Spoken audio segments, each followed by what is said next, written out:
Selamat datang di channel Zimar Imam. Sembari mendengarkan tinggalkan like dan komentarnya bosku. Jangan lupa pasang headset kalian. Siapkan pancing dan umpan. Mari kita mancing, semoga dapat ikan. Penembak jitu terbaik. Bab 253. Hah. Rencana serangan dua sisi secara resmi dilaksanakan. Dua suar terbang keluar dari lembah, menerangi tanah di luar lembah seperti siang hari, dan segala sesuatu di tanah terlihat jelas. Kedua anggota tim Longya bersembunyi di sudut gelap lembah, melihat sekeliling, mencari setiap tempat yang mencurigakan.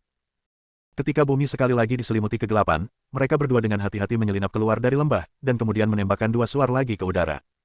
Cahaya kembali menyinari bumi. Saat cahaya suar hendak menghilang, rerumputan di posisi jam 12 kedua orang itu tiba-tiba bergetar. Papa. Kedua pria itu segera menarik pelatuk senjatanya dan menembak ke arah rerumputan. Jika Ang Li benar-benar bersembunyi di rerumputan, maka pertarungan ini seharusnya berakhir. Bang! Ada suara tembakan di kegelapan, dan pemain Dragon Tooth di sebelah kanan tertembak di dada. Perangkap! Para pemain Dragon Ya di sebelah kiri segera menyadari bahwa Ang Li sama sekali tidak ada di rumput, dan rumput yang bergoyang hanyalah umpan untuk menarik perhatian mereka. Benar-benar karena nalurinya, dia segera melangkah untuk berdiri di belakang pohon terdekat dan melihat ke arah asal suara tembakan. Bang! Suara tembakan lain terdengar. Dia melihat api menyembul 10 meter di belakang rumput yang baru saja dia serang. Hampir di saat yang bersamaan, terdengar suara tajam dari helmnya, dan hulu ledak menggores sisi helm. Tewas dalam aksi. Pemain Dragon Tooth ini khawatir. Jika kemampuan menembak Ang Li lebih buruk, dia akan benar-benar mati. Ini saja membuatnya berkeringat dingin. Dia saling memandang dan tersenyum dengan rekan setimnya yang terbunuh, keduanya tampak tak berdaya. Bagaimanapun, misi kedua pria itu telah selesai. Mereka berhasil menarik perhatian Lian, memberikan kesempatan kepada Tang Haoxuan dan Bai Junan untuk menyelinap keluar lembah dari arah lain dan mengambil jalan memutar ke belakang pantat Lian. Suara tembakan, bang, datang dari lembah, dan rentetan peluru berterbangan dari dalam. Pelurunya memiliki penyimpangan yang besar, dan tidak ada satupun yang dapat mengancam Lian. Kelopak mata Lian sedikit tenggelam. Perangkap. Senyuman muncul di bibir Lian dan dia bersiap sebelumnya.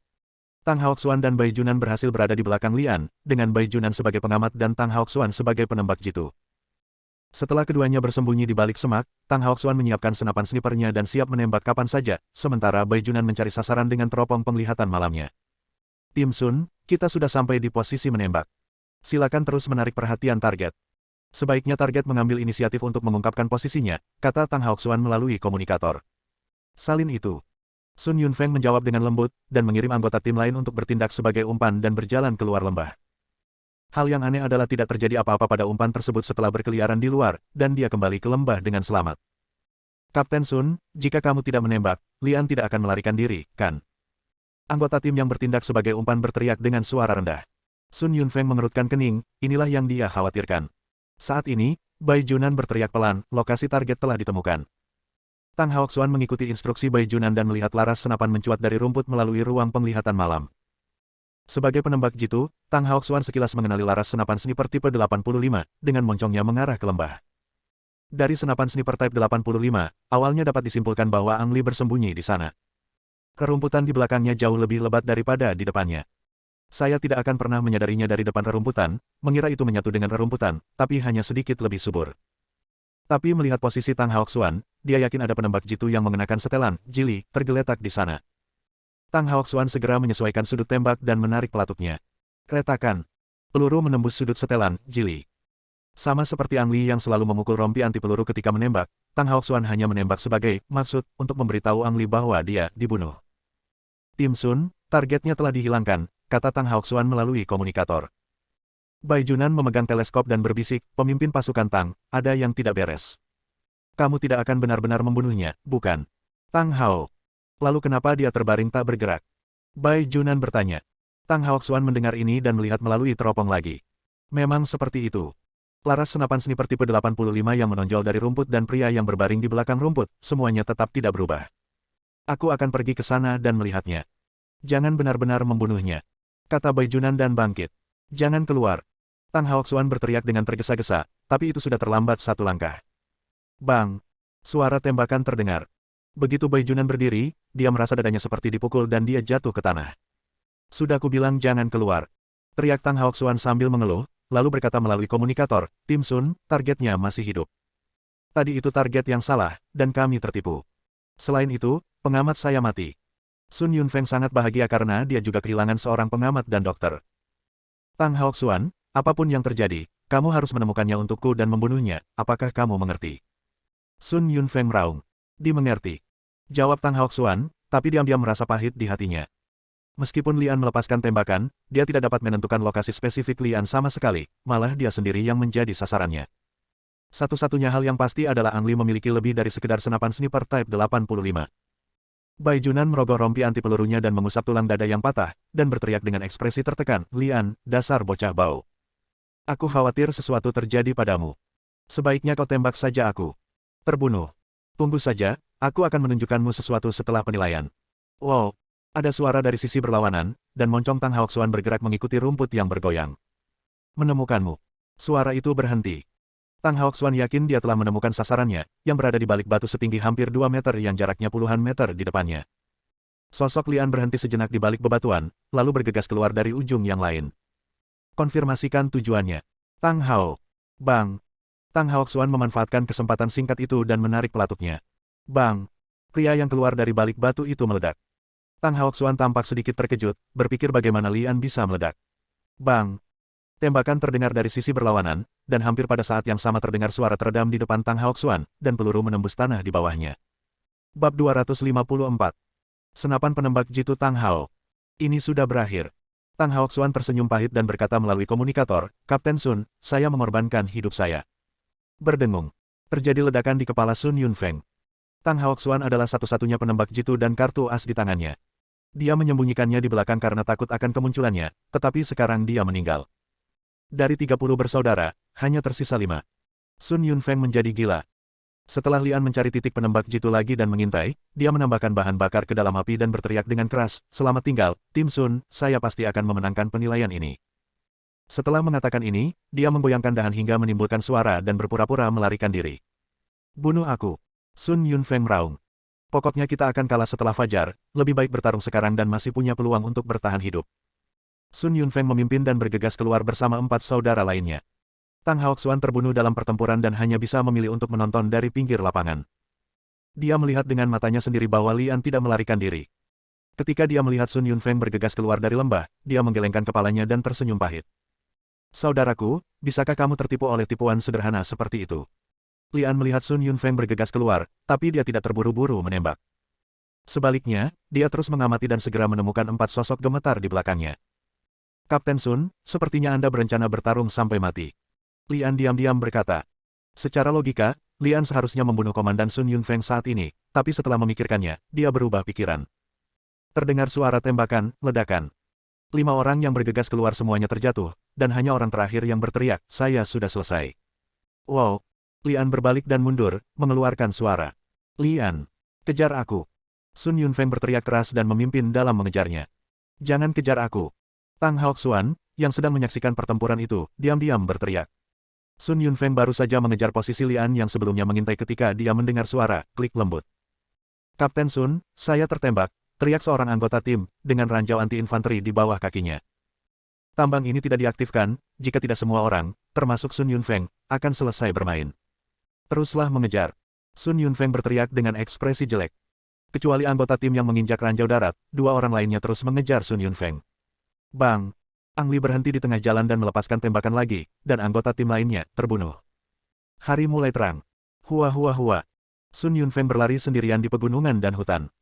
Dia mengejar Lian sepanjang malam, dan saudara terakhir, mengorbankan, setengah jam yang lalu. Sekarang, dia benar-benar telah menjadi panglima tertinggi. Lian, kenapa kamu tidak mencobaku? Sun Yunfeng berteriak dengan depresi. Jika Ang Li telah memberikan kesempatan kepada Sun Yunfeng sejak awal dan membiarkan Sun Yunfeng berkorban dengan gemilang, maka Sun Yunfeng tidak akan sesedih dia sekarang. Kapten Agung Skuadron Gigi Naga memimpin seluruh skuadron melawan 1 orang, tetapi semuanya terbunuh. Sun Yunfeng tahu bahwa dia telah menciptakan rekor kegagalan terbesar tim Dragon Ya sejak didirikan. Hingga waktu penilaian berakhir, Lian tidak menembak ke arah Sun Yunfeng. Dari sudut pandang Ang Li, tidak menembak Sun Yunfeng adalah tanda penghormatan terhadap seniornya dan seluruh tim Gigi Naga. Anda harus meninggalkan beberapa benih, bukan? Sarapan diantar ke kantor Zhou Yutong. Tang Haoxuan, Long San, dan Bai Junan makan beberapa kali sesuka hati tanpa nafsu makan sama sekali. Lian adalah satu-satunya orang di seluruh ruangan yang makan dengan gembira. Setelah memakan semua makanan untuk 3 orang, dia menatap makanan di depan Sun Yunfeng dan berkata, Kapten Sun, kenapa kamu tidak makan? Jika kamu jangan makan, maka aku akan membiarkanku membantumu menyelesaikannya. Kamu tidak boleh menyia-nyiakan makanan. Hahaha.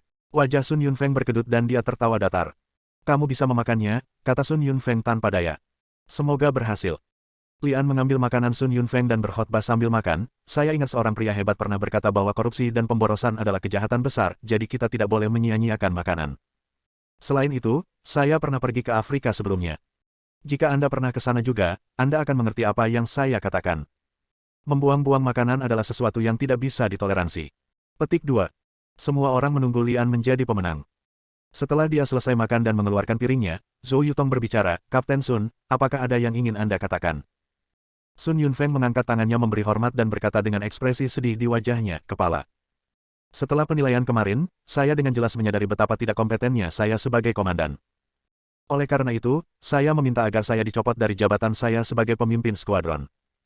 Selain itu, Ang Li memiliki bakat tempur yang luar biasa, dan saya meminta agar dia ditunjuk sebagai pemimpin skuadron yang baru. Penghapusan dan pengangkatan. Mata Lian membelalak, dia mengeluarkan suara gemericik di tenggorokannya, dan berkata pada dirinya sendiri, lelucon ini terlalu besar. Kepala. Begitu Lian berteriak, dia disela oleh Zhou Yutong. Kapten Sun, saya akan mempertimbangkan dengan serius permintaan Anda untuk ditolak. Tapi tidak sekarang. Sampai perintah resmi dikeluarkan, Anda masih menjabat sebagai Kapten Skuadron Taring Naga. Mohon jalankan tugas Anda dengan serius. Petik 2. Ya. Sun Yunfeng memberi hormat dan menjawab. Mata Zhou Yutong langsung tertuju pada Lian dan berkata dengan wajah serius, Lian, kali ini aku meneleponmu kembali dari Jerman hanya untuk menguji prestasi akademismu di Jerman. Menilai dari penampilan Anda saat ini, Anda tidak mengecewakan saya atau tim Gigi Naga. Berdasarkan penampilan luar biasa Anda, sekarang saya secara resmi menunjuk Anda sebagai Kapten Tim Gigi Naga ke-9. Dipromosikan dan menjadi pejabat. Lian telah menjadi tentara selama kurang dari 2 tahun, dan dia bahkan belum menjadi anggota tim Nagaya selama setahun. Dia telah menjadi pemimpin pasukan tim Nagaya. Ini mungkin rekor lain untuk tim Nagaya tim. Begitu Zhou Yutong selesai berbicara, dia mengerutkan kening dan menatap Lian dengan ekspresi tidak senang di wajahnya. Lian, mimisan, kamu mimisan lagi. Long San berbisik dari samping. Lian sepertinya tidak mendengar apapun, dia mengguncang tubuhnya 2 kali dan jatuh ke tanah.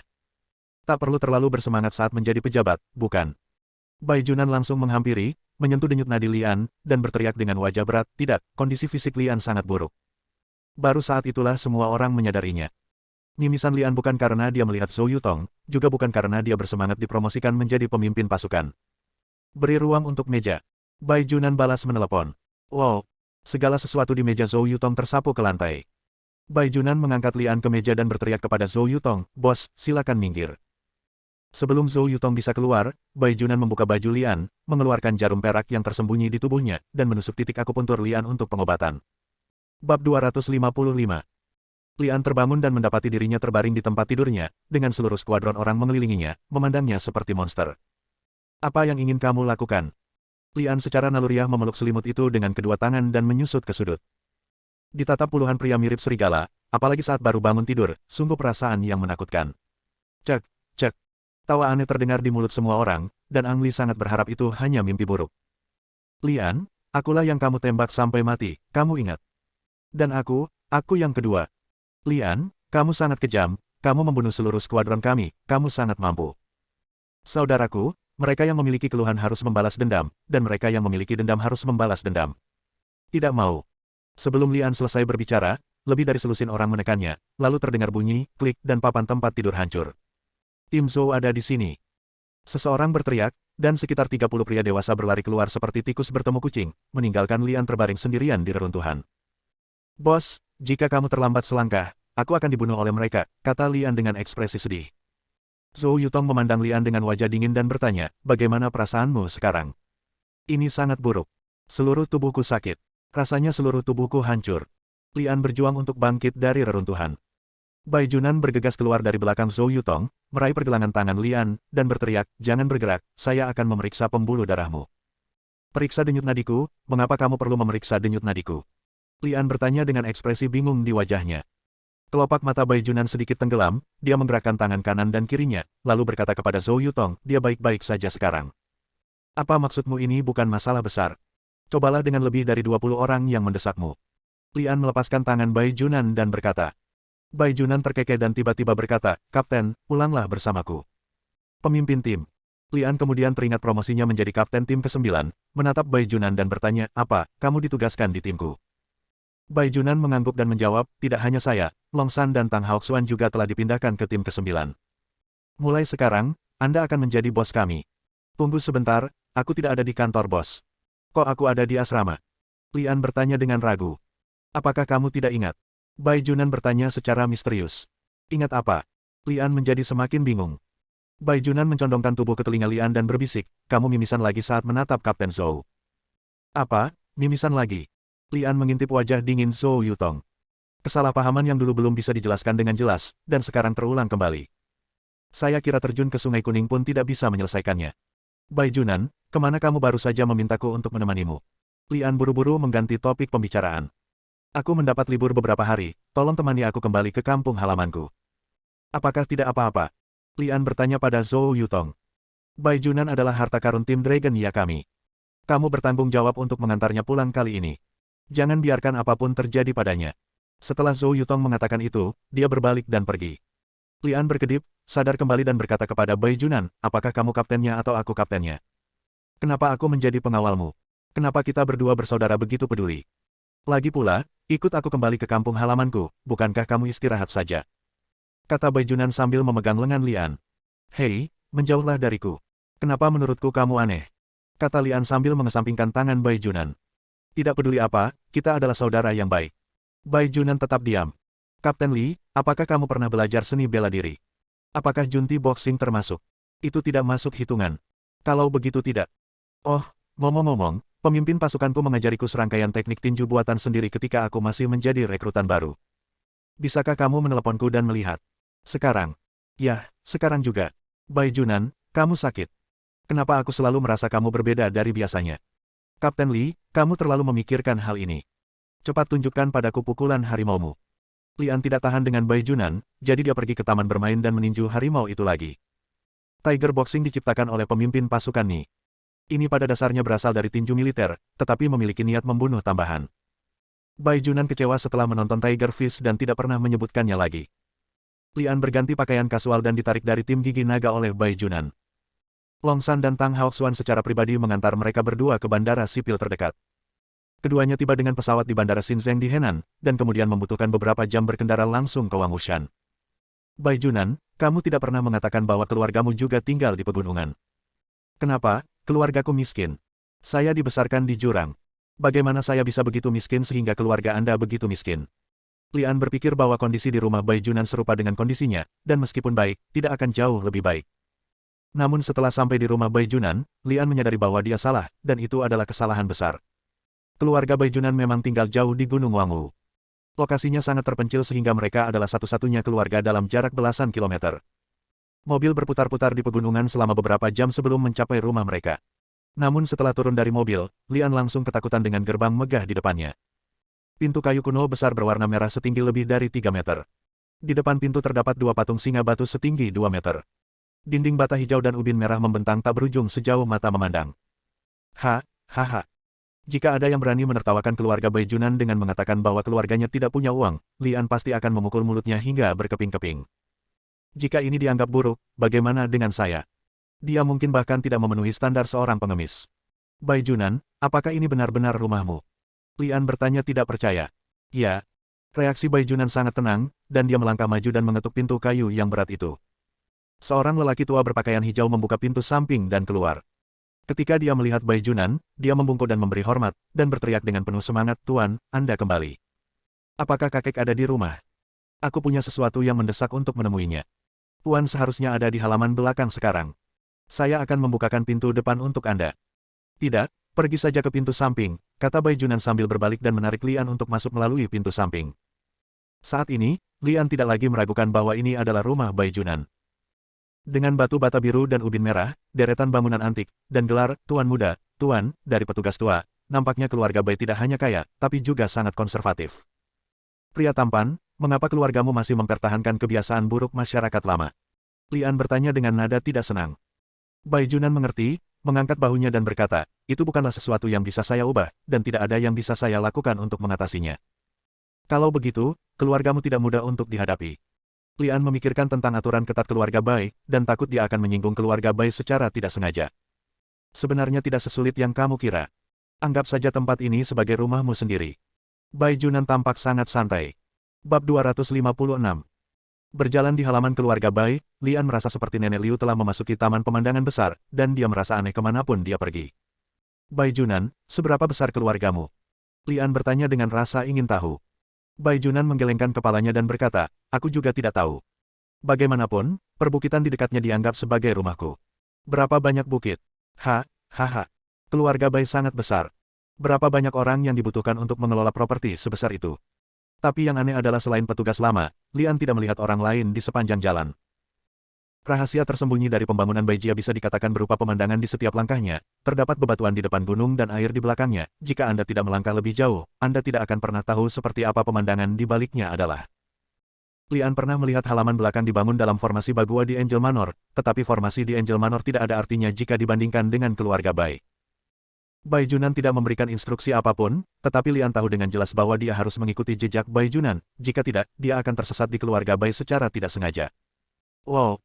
Saat Lian sedang mengagumi pemandangan keluarga Bai dan diam-diam menghafal rutenya, seorang orang gila tiba-tiba melompat keluar dari balik bebatuan. Alasan kenapa dia dikatakan gila sepenuhnya karena penampilannya. Dia memiliki wajah yang terlihat berusia lebih dari 60 tahun, tubuh gemuk dengan kepang setinggi langit, dan mengenakan gaun merah. Dia tertawa seperti anak nakal berusia 3 tahun. Takut, kamu takut padaku? Haha. Orang tua itu menari dengan gembira, yang tidak sejalan dengan kesungguhan keluarga Bai. Tepat ketika Lian bertanya-tanya siapa lelaki tua di depannya, dia melihat Bai Junan menepuk dadanya dan tampak ketakutan untuk beberapa saat, sambil berteriak, kakek, saya cucumu, apakah kamu mencoba menakut-nakuti saya hingga terkena serangan jantung? Tanda tanya petik 2. Tanda tanya petik 2. Kakek. Lian tercengang. Orang gila, di depannya ternyata adalah kakek Bai Junan. Jauh sebelum datang ke keluarga Bai, Lian mendengar Bai Junan menyebutkan bahwa nama kakeknya adalah Bai Ye atau dikenal sebagai Sai Huatuo. Keterampilan medis Bai Junan diturunkan dari Bai Ye, yang menunjukkan keterampilan medis Bai Ye yang luar biasa. Bisnis keluarga Bai dibangun melalui kerja keras Bai Ye.